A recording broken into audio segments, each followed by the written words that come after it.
Hi everyone, welcome to another video. It's the final service video, so it's the 2 yearly checks, which include things like the coolant change, the brake fluid change, and the fuel filter change. So, coolant change, that was fine. The brake fluid change, fine. The fuel filter, as I kind of expected, gave me a few issues. I don't know when this has been off, but the pipes looked a bit worse for wear when I got down to it. I did actually attempt it, but the bolts weren't moving, and I know they're quite bad for this. They corrode because of the different kinds of metal in them. And when I looked into it, the pipes either side of the filter are all discontinued, and there's various different things you can get, and they're not the cheapest. So what I decided to do was just leave the fuel filter out of this service video, and I'm actually speaking to someone online at the moment, a mini company, and I've come up with a plan to try and get this fuel filter problem solved. So I'll just cover that in a separate video, which I'll upload at a later date. So for this one, it's purely the coolant change and the brake fluid change. I'll not do an outro, I'll keep it like this, but I'll just say now, thanks for staying with the service videos. This will be the last one, and there's plenty more videos to come, so stay tuned. Replacing the brake fluid. Right, so first thing I'm going to do is get rid of some of the brake fluid in here. It says pushing it all the way through. So what I've got for this is just a pound syringe. I think I paid for it. Take this off, and this should be the cleanest stuff at the top here, so it'll give us an indication of what it's actually like in the system. There shouldn't be too much in there, to be honest.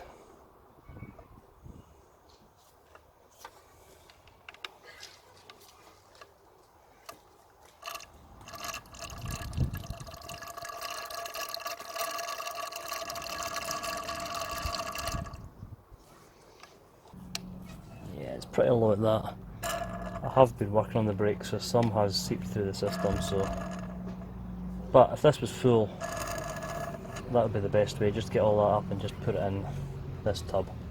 It actually doesn't look too bad, but because I don't know when it was last changed, certainly not since I had it, that's why I'm changing it just now. So that's fine. So like I say, there will be a bit more in that normally. Just make sure this bit here is clean and you're not getting any dirt into the system. There's a number of bleeding systems. The basic one, pressurised bleeders. The one I've got is this, really good.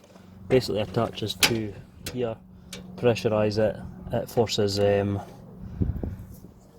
brake fluid through the system, so when you open the bleed nipple it basically comes out until you've closed the bleed nipple. No need for pedals, 2 people, you know, it's really good. I really recommend it. So once as much as you can get the old stuff out, I've just put some new stuff in there, and what I'm going to do is I'm going to attach the brake bleeder here, and I'm going to basically pump it and it's going to come through. So I've put, as you can see, there's brake fluid in there. This pickup tube here, different models, but this one has got a hard tube inside that basically goes all the way to the bottom, so it's never sucking in air. So this needs to go back on, so it's airtight. That needs to go back on to the reservoir, and it's just a case of pumping, getting the pressure, and then bleeding at each side.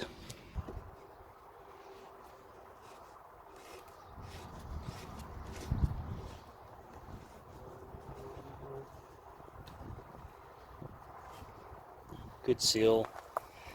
This is level. Just now a case of getting this to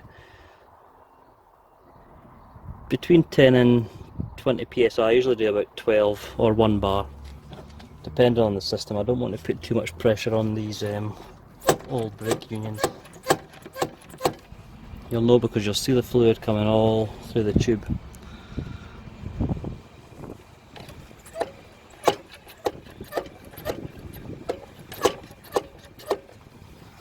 Right, so when that's under pressure, it's worth, before you start going around doing the bleeding process, just going around all the unions and see if there's any leaks, because if it's going to leak, it's going to leak under pressure. So now's a good time to check that. So I'm going to try that there because that's sitting at 1, and I'm going to start releasing the lead screws.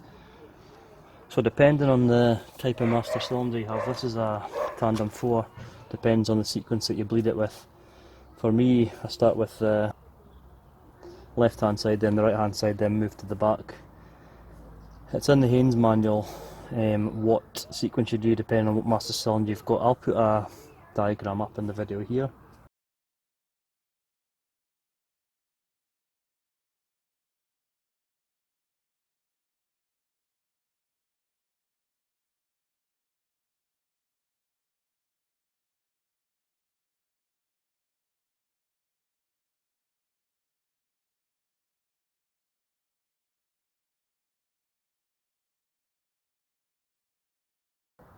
So I've been round already and I've put up, I've put on new bleed screws all round, and I've got all wheels off just to make it a bit easier. So it's just a case of going round now and getting the system bled until there's no bubbles coming through. I have got another clear tube which you'll see in a minute, so I can see when the old fluid's out, the new fluid's through, and there's no bubbles. So as it says, the left hand side first. This is the tube I've got here, so I can see the liquid coming through and what condition it's in, and when the air bubbles stop. So as it says, the one I've got, it's just a case of undoing the bleed screw and the pressure will push it through itself. That's the theory anyway.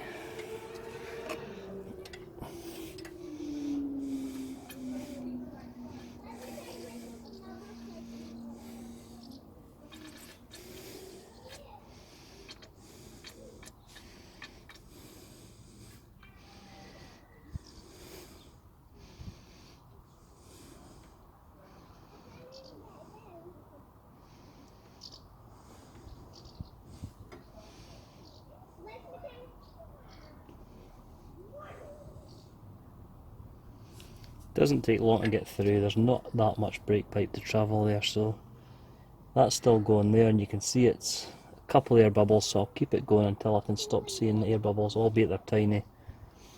And then that's pretty much how you do it each one. So I'll do this side, the right hand side, back left, then back right.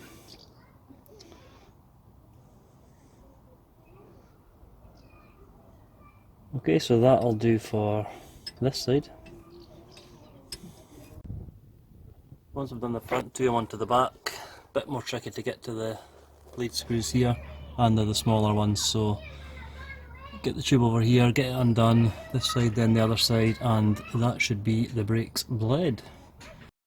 So once everything's tightened up, you need to go into the cabin, just make sure you've got a firm pedal. If the pedal's squidgy at all, you need to bleed the system again.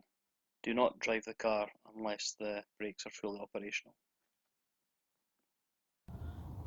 So this is what came out the back wheels, so pretty nasty stuff, well overdue a change. Nice clean stuff now in the whole system. Right, so we're going to be renewing the coolant. So as with the other videos, different ages of Mini have different ways, different radiators. So some have a drain plug, the earlier models do I believe. The SPI one, which is here, has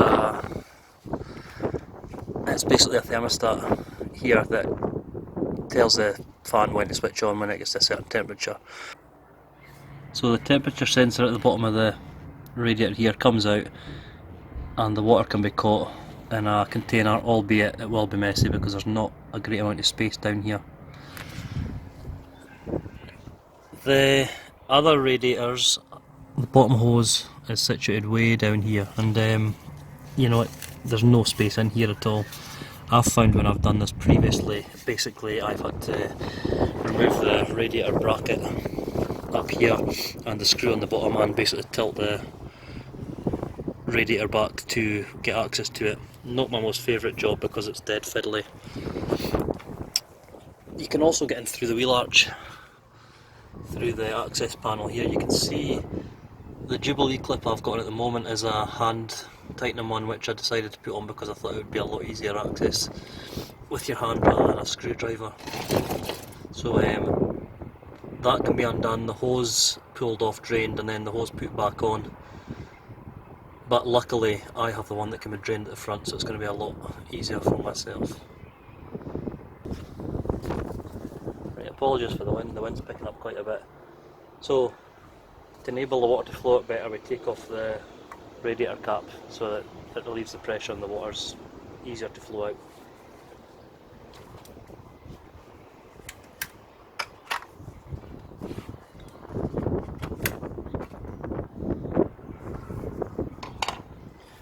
And the heater has to be onto the hot position basically, so you're opening the valve and you're accessing the whole water system as opposed to just the engine section.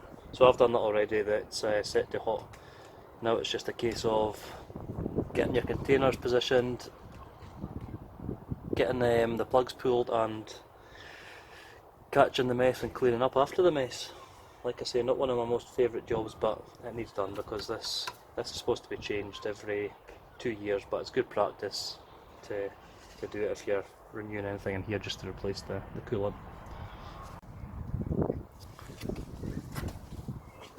So I'm going to disconnect, it's just two wiring harnesses here. On mine's the green and white wires at the top and the black wires at the bottom, and they just wiggle out. Again, it's just access, especially these headlights getting in the way, but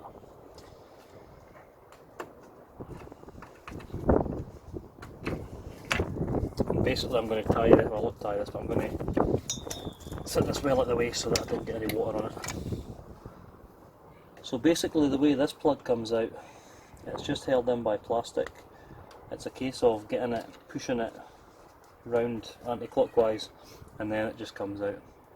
It's fiddly, but it's doable, and I'm going to see if I can position some container in here to catch as much of the water if I can.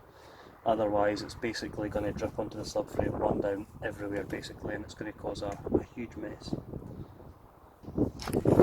Right, I've got my tub positioned under there and I've got a wee funnel there. So hopefully if I can get this off and get the funnel in place, I'll catch most of it in the drain below.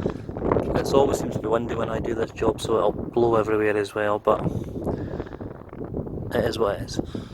So yeah, let's get this out and drained. The system holds about 3.5 litres, so that's kind of your indication how much is going to come out. So I'll probably half fill this basin here. And I normally use long nose pliers to get this out. It's just plastic, this bit here. It's actually not too bad to get out, it's harder to get back in. Right, just remember, coolant's a scurrant irritant. When this comes out, it's going to come out, so I don't want it getting nice. This is just a bung held in by that plastic clip, so it's probably just a bit tight because it's been in there a wee while, but I'll get a wee screwdriver in to try and ease that out and it will come out quite quick.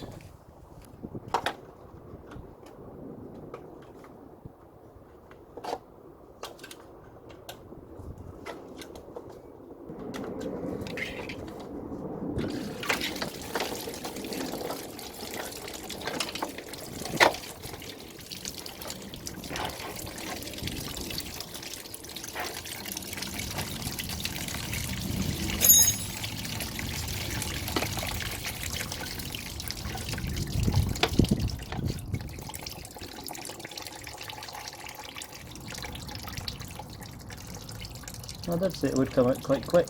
I got most of it, but it's near enough possible. Just a good clean up will sort that out.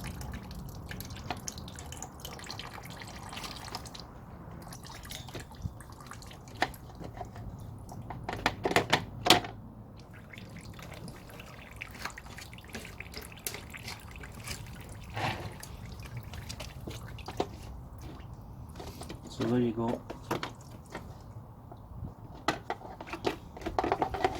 I'll leave that just to drip for a little length of time. But you can see the coolant. Coolant's pretty nasty. That's why it needs changed, because it picks up all the crap inside the coolant system. So I'm going to get this all cleaned up, and we'll get the coolant back in. Just a case of getting the, for this example anyway, getting the plug back in, getting the wiring all done, and then it's just topped up from above. Again, if you're doing it from the rear hose, it's just the exact same procedure. Once you get access, it's just undoing the Jubilee clip, pulling the hose out, letting it drain, and then getting it back tightened up. So the mess has been cleaned up, all the plugs have been fitted, all the hoses have been refitted, checked for tightness, just in case now I have to attach the wires back on here and then top up the coolant system. I'm just going to do this slowly so it avoids any air getting trapped in the system. But that's pretty much it once it's done. So I'll top it up slowly, get it to, it's supposed to be, if you can see in here, the top of the grills. Put the cap back on and tighten it, and then just run the engine. So topped up, cap on, wires refitted, just to take it for a test drive, get the engine warm and keep an eye out for leaks. That's how you change the coolant.